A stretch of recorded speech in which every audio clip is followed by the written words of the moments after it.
أعوذ بالله من الشيطان الرجيم.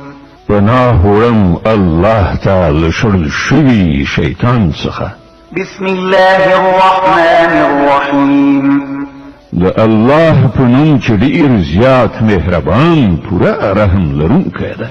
إنما المؤمنون الذين إذا ذكر الله وجلت قلوبهم وإذا تليت عليهم آياته زادتهم إيمانا وعلى ربهم يتوكلون الذين يقيمون الصلاة ومما رزقناهم ينفقون.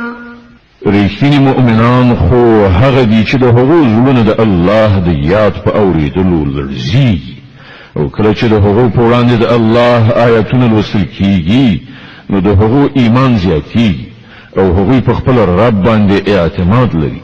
هغه کسان چې لمونځ قایموي او څه چې موږ هغو ته ورکړي دي له هغو څخه زموږ په لار کې لګوي.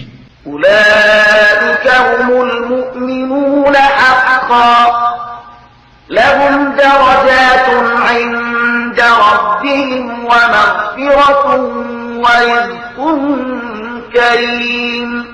همداسې خلک حقیقي مؤمنان دي.